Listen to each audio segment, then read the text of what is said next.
This is the time to deploy whatever you've got left. Whatever your fiat currency is, whether it's dollars, whatever it is, this is your time, he's arguing, to deploy whatever you have left.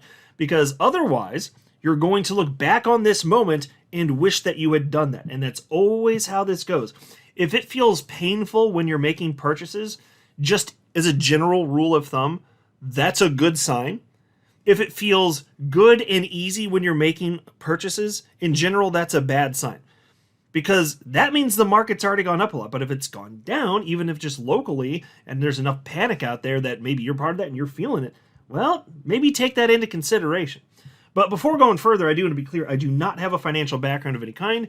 I am not offering financial advice, and you definitely should not buy or sell anything because of anything I say or write. I'm just an enthusiast who enjoys making YouTube videos about crypto-related topics, but just as a hobby, and just for fun. And the chart analyst that I'm speaking of is none other than Crypto Insight UK. He consistently does a fantastic job. He publishes a newsletter on crypto which frequently covers XRP in depth.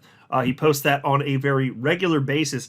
And I'm not going to literally read his entire newsletter to you, though you definitely should check it out and read the entire thing. Right here, I printed up this latest newsletter from him, and I highlighted just a few key parts that I want to cover. And I want to share some additional thoughts on this, but his messaging is so on point. He is absolutely correct. And what you'll find from anybody that's been in the crypto space for more than 5 seconds is that they're not afraid here, and they're very optimistic for what's about to happen. In fact, literally, and I do mean this quite literally, every single chart analyst that I follow, and I tend to be selective, they all believe that even though, yes, we're almost certainly at the end of the market cycle, there are a few that disagree on that. Either way, whether we're at the very end or it goes into 2026, and there's a few that think that, just a few. Either way, the best is yet ahead. We're still going to have a full-blown alt season and euphoria. There's never been a market cycle that has ended without that, and we have not had that. And so there was a post here. I'm not going to read this whole thing, but I do like this first sentence. He said, "Over this weekend, I feel is the time to swallow your emotions and deploy whatever you've got left." Yeah, well, again, if you want to, this could be your last chance. If what he's thinking is correct, there's not going to be more time to buy, not much longer anyway.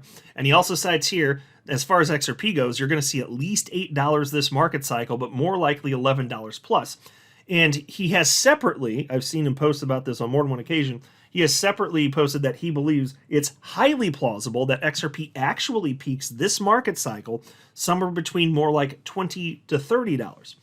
And when the market goes and XRP gets running, it happens fast. When XRP starts going, just so you know, historically, at the end of cycle, you're probably not going to, I mean, if history rhymes with itself, you're not going to have more than 3 weeks. From the time XRP starts going to where it peaks, that'll take 3 weeks roughly. And it could be faster. Now, it doesn't mean it can't go longer. You know, there's only been a few market cycles that XRP's been a part of because crypto's only existed for like 16 years now. I get that. But I'm just saying, if history is to rhyme with itself, which it tends to, you're not going to have much time to do what you want to do. So if you want to purchase, I get the point that he's making here. And so here's the title of his recent newsletter, his most recent one. "It's over. Sell? ? Yeah, of course, he certainly does not think that it's over here. And so let me highlight a few key parts here. He says, for the past 50 to 60 days, it has been chopping, that's Bitcoin he's talking about, it's been chopping between $118,000 and $123,000, now sitting around $111,000 at the time of writing. In crypto terms, that is nothing." And by the way, I'll pause to note that this was actually published yesterday. He says, "These are just fluctuations, and they are fluctuations at all-time highs." Now, folks, please let that message seep into you.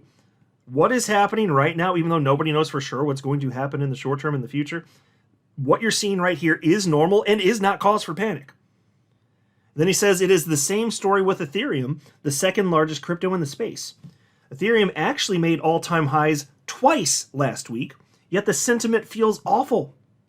We have been hovering around all-time high levels for about 20 days. Ethereum now trading around $4,400, but the mood in the space is still overwhelmingly negative. And that is exactly what I want to talk about today." So I'll pause here to point out, I'm glad that he's spreading this message. This is absolutely in line with what I've been talking about on my channel consistently. Think about that. Ethereum, which leads us into alt season historically, it hit 2 new all-time highs last week, and I talked about it when both happened. And the market's in shambles right now emotionally. You do realize, like several months ago, Ethereum was closer to $1,400, and now it's $4,400 because it wasn't dead. Just like I said, it wasn't dead because it didn't make any goddamn sense, and here we are. Well, it's still not dead. Number go up, my friends.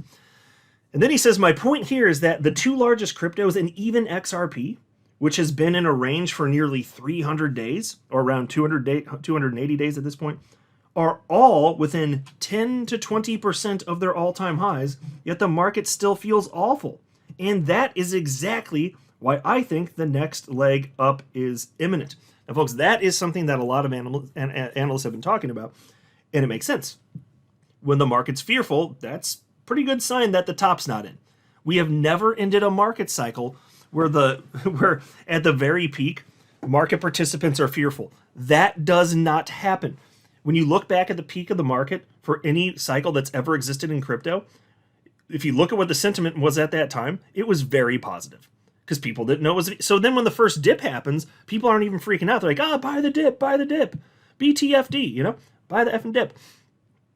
But it doesn't come back. It'll go up a little bit, but eventually, and it takes a while, but eventually people lose options. So I'm just saying, when the price goes up dramatically and you see the first notable dip, and people aren't freaking out, you should be scared. That would be, right now is not the time to be scared. And only 10 to 20% off all-time highs if you're talking about the top 3 coins, come on, guys. Like, it's not hard to figure this stuff out, frankly. So, yeah, I'll not be surprised if indeed he's correct, and all the other analysts that say this too, that the next leg up is imminent. Yeah, you don't know if it's today, tomorrow, next week, whatever it is, couple weeks. But the point is, the key takeaway, we're living in that zone where it makes sense to believe that, yeah, we're probably about there, frankly. Pretty much right there. Let me find the next section here. I was going to try and pull it up on the screen. Oh, yeah, actually a little bit lower, I think. Equities. If you are... Where'd it go? Shoot. Well, if I can't find it this second, I might have just scrolled past it here. I was going to try and pull up the screen for anybody that's following along on a screen here. Where the hell is it? Did I just pass it here? Oh, maybe it's... Well, I'm just going to keep reading this. Sorry, guys. It might be on the screen right now, actually. But anyway, he says, if you are already fully allocated, then you have nothing to do, so do not stress. But if you are not fully allocated, dips, especially in altcoins and particularly in those that have not yet made significant moves within the top 100, are where you want to be buying.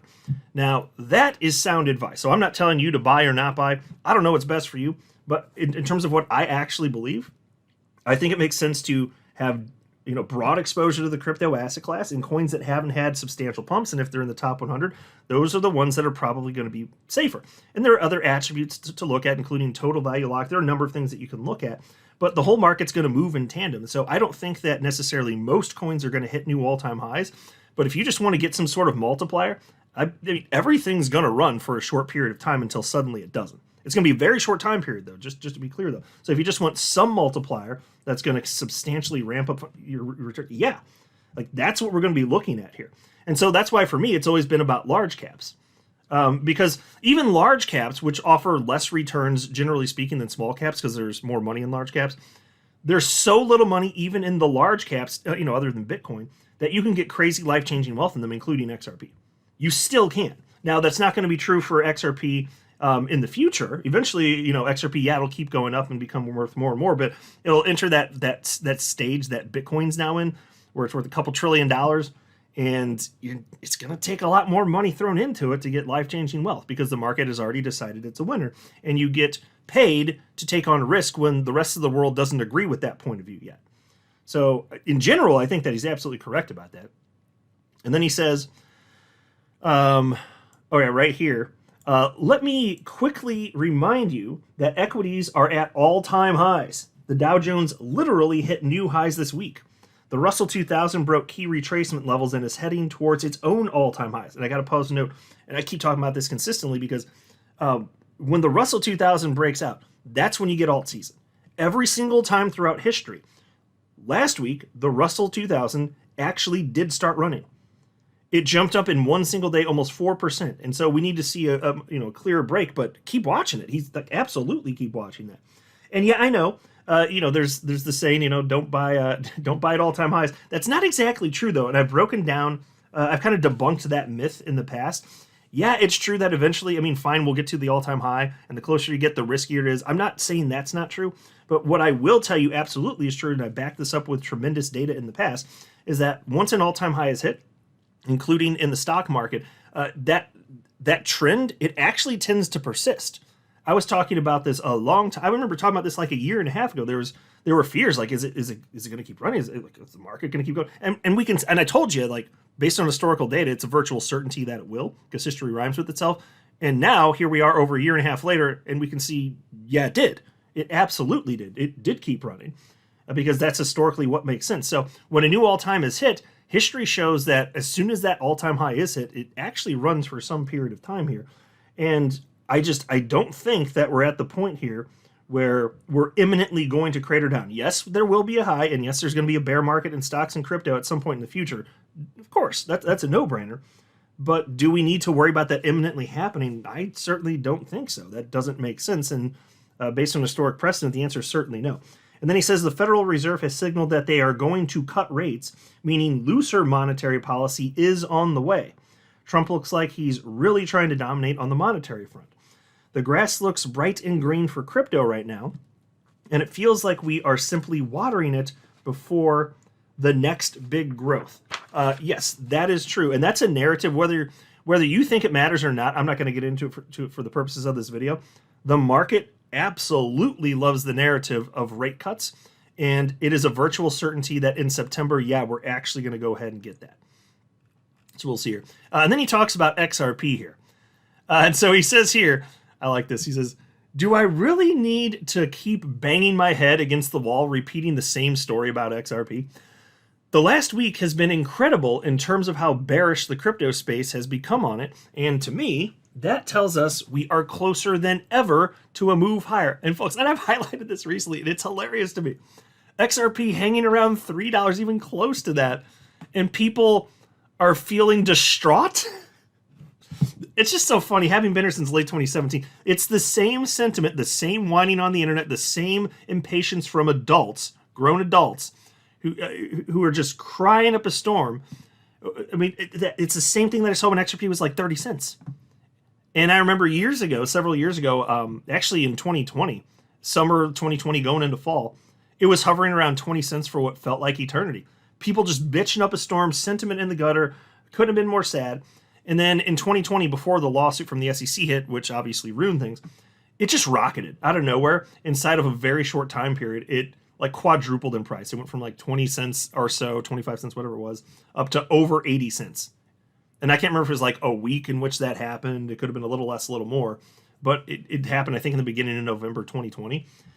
And then people stopped bitching. I'm telling you, it's the same thing here. We're just at a higher price level.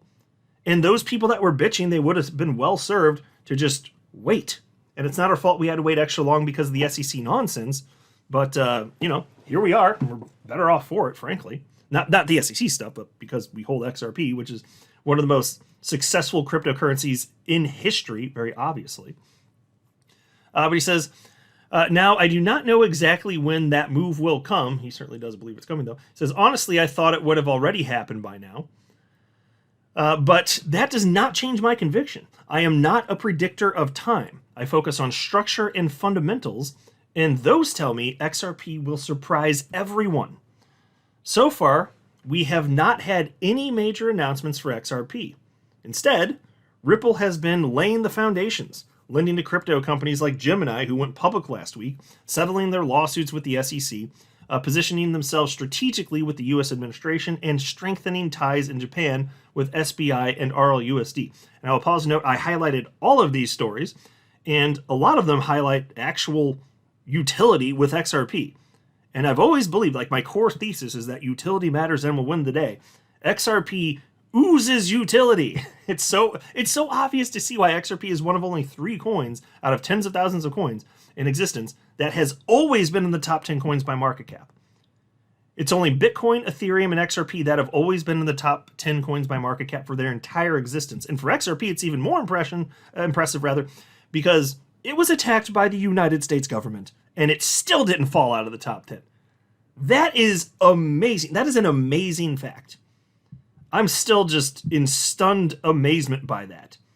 It's just to see that with that kind of assault, it's just crazy. You love to see it. Anyway, and he says, when price action finally flips positive for XRP, sentiment will flip too. Folks, that's certainly true. I'm telling you, sentiment will flip positive. The same people who are bearish now will suddenly be bullish. But by then, price will already be moving, and it will be too late to add meaningfully to positions. That is why I think the short term here is crucial. Upside is closer than most believe. Ding, ding, ding. Spot on. I could not possibly agree more with him on that particular matter. Now, I'm already well positioned. Mind you, I'm not buying anything personally. I'm not telling you to buy or not buy. I don't care what you do. I don't know what's best for you. I'm just telling you that I personally do believe that for those who want to add to their crypto positions, we're nearing the end for that to be reasonable. And then if you don't do it now, I have a feeling you're going to look back and just wish that you had taken more action.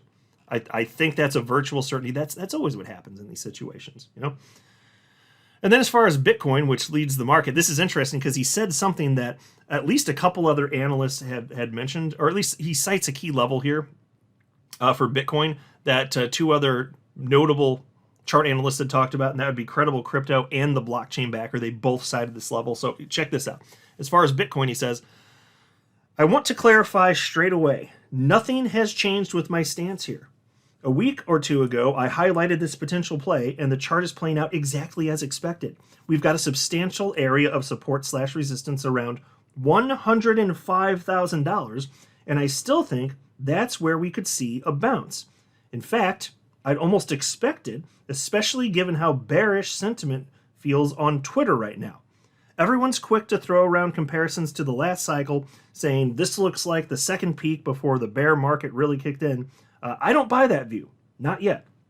For me, the structure doesn't match up. Okay. Now, there's only one chart analyst I follow that thinks that Bitcoin has topped this cycle. There's another chart analyst, the blockchain backer, who says if Bitcoin does drop below that level of $105,000, he will, at a minimum, entertain the idea that Bitcoin has actually peaked for the cycle. So he doesn't believe that now, to be clear. There's only one analyst I follow that does. That would be Casey Trades. So that's a minority opinion. Doesn't mean it's wrong necessarily, but it is a minority opinion. Usually minority opinions end up being correct, but not always. We're talking in terms of probabilities here. So the blockchain backer is warning that level. And even Credible Crypto, he talked about the $105,000, and he worded it in such a way where it's like he wouldn't even understand it if it happened. Like,